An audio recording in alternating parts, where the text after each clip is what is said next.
Carranza había sido asesinado, y el país parecía aún más lejos de estar en paz. No había ninguna duda de que estando tan cerca de terminar el conflicto, algo lo entorpecía y el país iba de nuevo a las armas. Ya fuera por un ideal político u otro, pero siempre uno u otro caudillo movilizaba gente y hacía volar nuevamente la polvareda. Y Obregón creyó ser el que daría la estabilidad que México necesitaba. ¿Quieres saber más? Súbete a la máquina y acompáñanos a descubrirlo.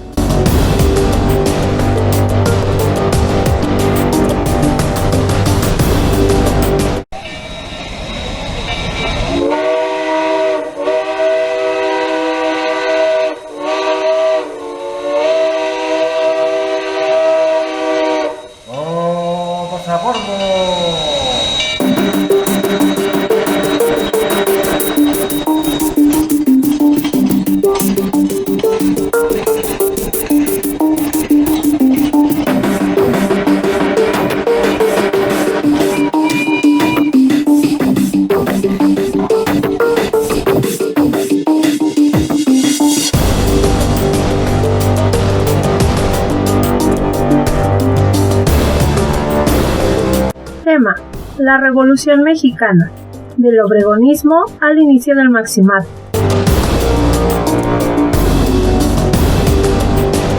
Aprendizaje esperado o propósito: explicar el proceso de la Revolución Mexicana y la importancia de la Constitución de 1917, reconocer las dificultades de los caudillos revolucionarios para consolidar el movimiento, reconocer la lucha interna por el poder que extendió el movimiento revolucionario por más de 2 décadas.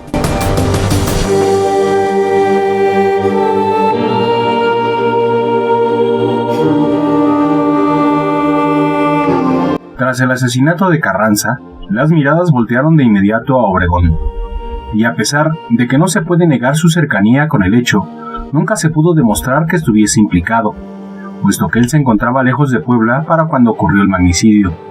Pero sin importar aquello, ahora Adolfo de la Huerta, o Fito, como le llamaban sus allegados, asumió la presidencia y con ella la misión de pacificar el país antes de la sucesión presidencial. De la Huerta de inmediato comenzó a negociar con los caudillos que aún seguían activos a lo largo y ancho del país, logrando que varios de ellos se retiraran de la lucha armada, a cambio de amnistía y tierras para trabajar. Entre los revolucionarios con los que negoció el gobierno interino fue Francisco Villa, quien estaba reacio a deponer las armas. Sin embargo, tras la negociación, se rindió y depuso las armas el 26 de junio de 1920, y el gobierno le otorgó la hacienda de Canutillo en el estado de Durango, por los servicios a la nación. Villa repartió su tierra entre sus generales y se dedicó a hacer buenas obras desde entonces.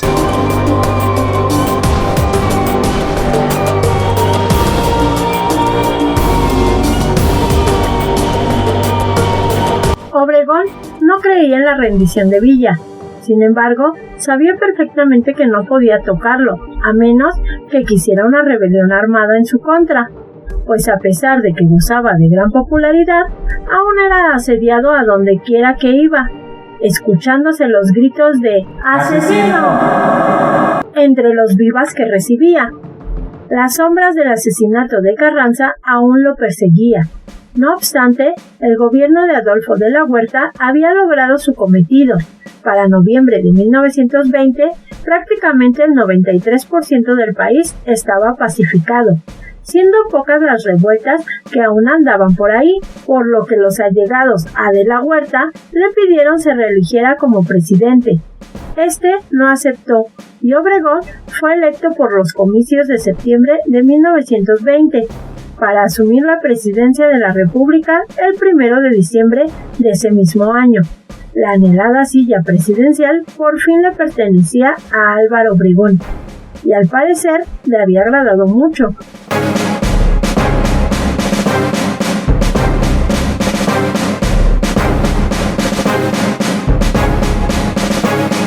De inmediato en el gobierno, Obregón trató los asuntos más importantes en la agenda obregonista, el campo y el petróleo, los cuales le costó mucho trabajo resolver. Sin embargo, logró consolidar varios tratos con los gobiernos de varios estados, los cuales eran encabezados por Morelos para que se comenzara el reparto agrario, lo cual finalmente comenzó a tener solución con la aplicación de la Ley 6 de enero de 1915, la cual establecía que todo aquel revolucionario que hubiese contribuido a la causa de la lucha en 1910 sería recompensado con una porción de tierra.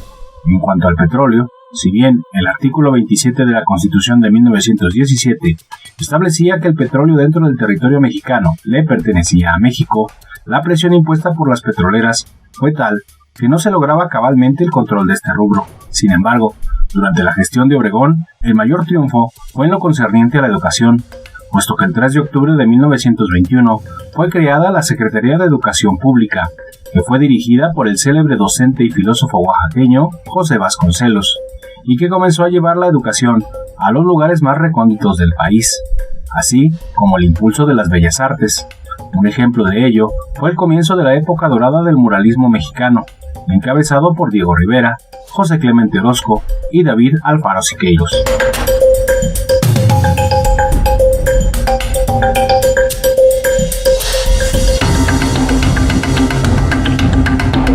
Sin embargo, el país estaba en una calma inquieta.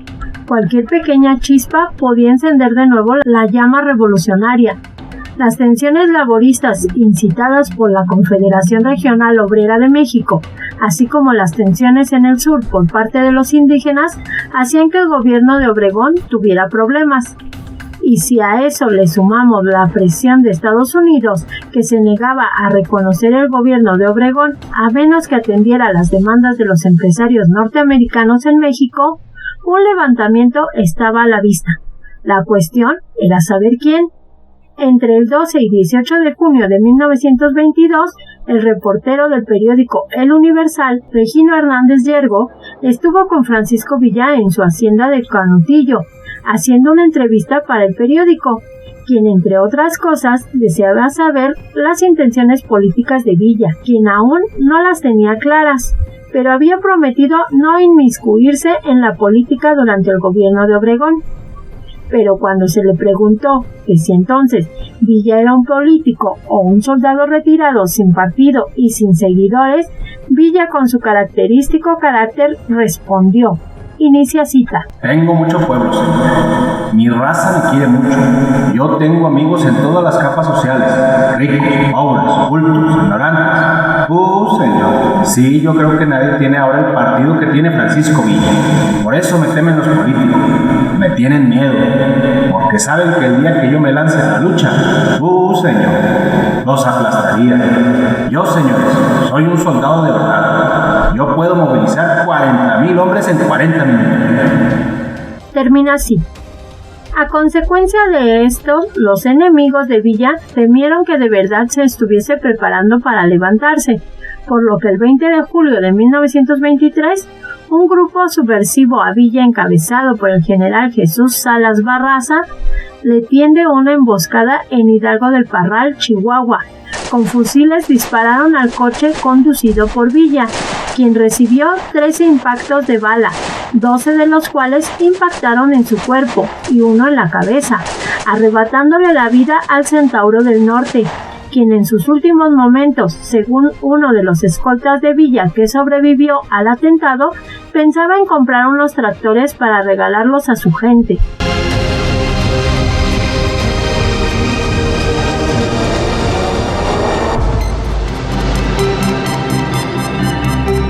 Los alegatos sobre el asesinato de Villa no se hicieron esperar, y de inmediato se habló de la posible participación intelectual del aún presidente Obregón.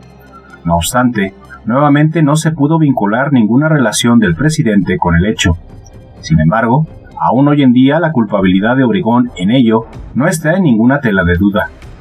Aún así, los problemas de Obregón eran mayores. Con la elección encima, no lograba aún legitimar su gobierno ante los Estados Unidos, por lo que con ayuda del candidato a la presidencia, Plutarco Elías Calles, se logró la firma de los tratados de Bucareli el 13 de agosto de 1923. Con estos tratados, los Estados Unidos reconocían al gobierno mexicano y aseguraban su dominio sobre el petróleo de México. Sin embargo, esto no agradó a algunos dentro del gobierno, entre ellos el secretario de Hacienda y expresidente Adolfo de la Huerta, quien al no estar de acuerdo con los tratados de Bucareli, se rebeló en armas el 7 de diciembre de 1923, junto con el caudillo Felipe Carrillo Puerto, pero gracias al apoyo brindado por Estados Unidos, Obregón consiguió aviones y munición de bombardeo, con lo que la llamada rebelión de la Huertista fue aplastada en enero de 1824. Carrillo Puerto había sido fusilado y Adolfo de la Huerta se exiliaría en Estados Unidos.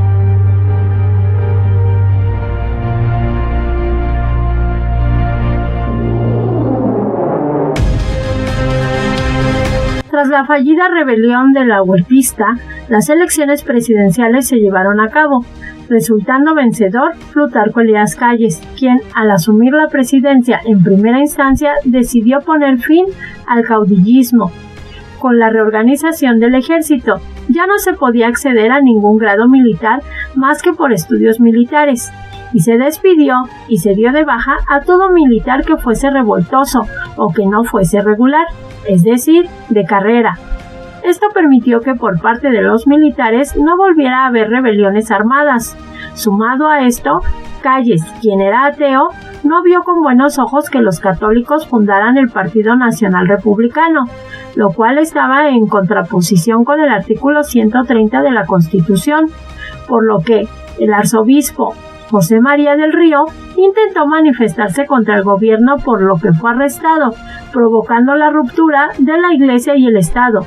Esto generó aún más tensión cuando el 14 de junio de 1926 se promulgó la Ley Calles, que permitiría arbitrariamente al gobierno inmiscuirse en asuntos de la Iglesia, provocando el cierre de poco más de un centenar de iglesias en todo el país y avivando un conflicto que ya de por sí había terminado mal en tiempos de Juárez.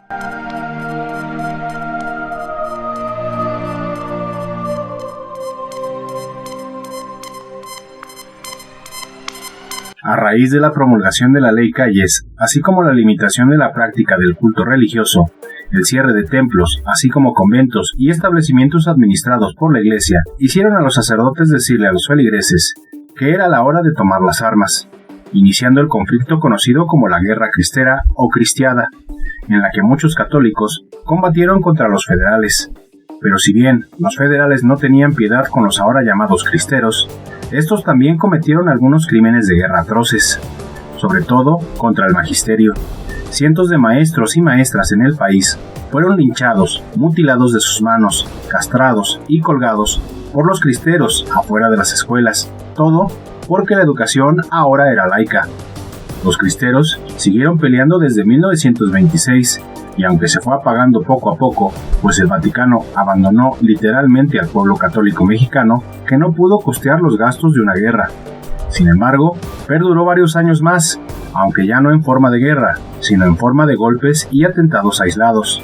Si bien algunos afirman que la guerra terminó oficialmente en 1929, hay quienes aseguran que no fue sino hasta 1934, pues aún hoy en día no hay una fecha clara del final de la Guerra Cristera.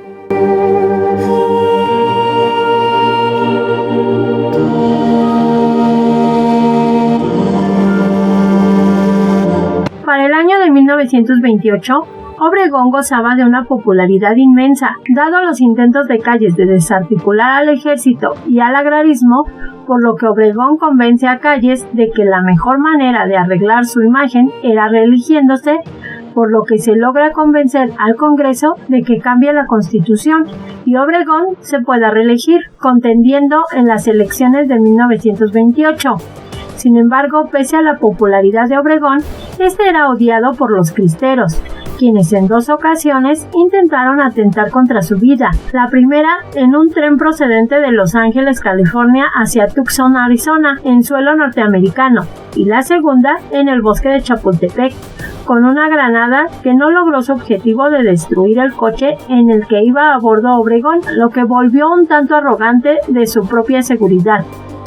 Ya como presidente electo, diputados de Guanajuato ofrecen para él una comida en un popular restaurante llamado La Bombilla, de un pueblo llamado San Ángel, al sur de la Ciudad de México, donde un joven de 28 años procedente de San Luis Potosí, cuyo nombre era José de León Toral, logra acceder a Obregón para mostrarle unos dibujos, para después disparar en 6 ocasiones contra Obregón, quien murió al instante. Calles llegó a la casa de Obregón, donde el cuerpo estaba en espera de ser trasladado a la funeraria. Calles, en tono burlón, le dice a su cadáver: «Querías volver a ser presidente, Alvarito, pues no se te hizo». Luego de ello, el cuerpo fue llevado para que fuese preparado y se le practicara la autopsia de ley. Tras lo cual, el presidente Calles recibe una impactante noticia. León Toral había disparado en 6 ocasiones contra Obregón. Sin embargo, el cuerpo tenía 13 orificios de bala y de distintos calibres. Nuevamente, la sombra del asesinato y la conspiración rondaba la presidencia. Por su parte, José de León Toral fue fusilado en la prisión de Lecumberri el 9 de febrero de 1929.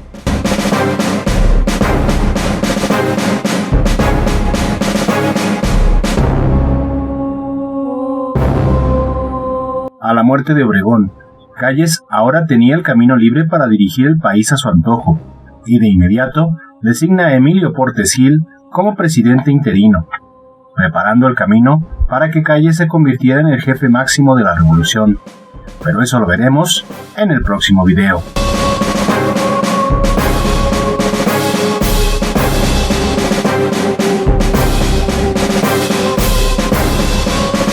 Actividad. Agrega las fechas vistas en este video a tu línea de tiempo. Recuerda que es una continuación de la línea, no hacer una nueva. Agrega los gobiernos vistos en este video a tu fichero de gobiernos. Y recuerda que es un fichero de gobiernos, no de presidentes. Conjuntamente con tu apunte, investiga junto con tu familia si existe algún pariente tuyo que haya participado en la Revolución Mexicana. ¿Cómo se llamaba?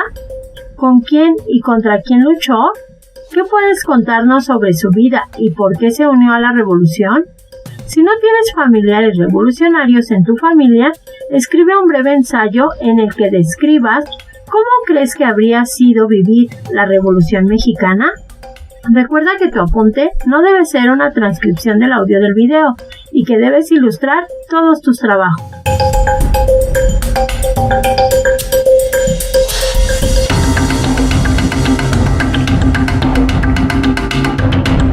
Por último, la respuesta a la pregunta del video pasado.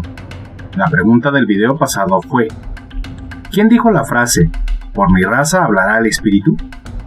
El actual lema y escudo de la Universidad Nacional Autónoma de México fueron ideados y propuestos por el catedrático y filósofo José Vasconcelos, quien en 1920 fue nombrado rector de la máxima Casa de Estudios de México.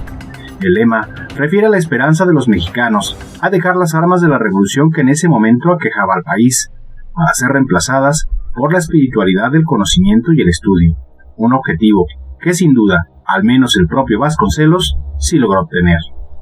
En esta ocasión, no daremos pregunta para el próximo video, pues hemos llegado al punto en que nuestro curso se une con el curso anterior, y por tanto, el próximo video ya se encuentra subido en el canal. En las pantallas finales te dejamos la lista de reproducción con los videos que siguen a este curso, pero no te preocupes, que aquí en la máquina de la historia seguiremos subiendo videos de interés histórico. No olvides sugerirnos temas de los que quieras saber, ya sea en los comentarios o en nuestro Instagram.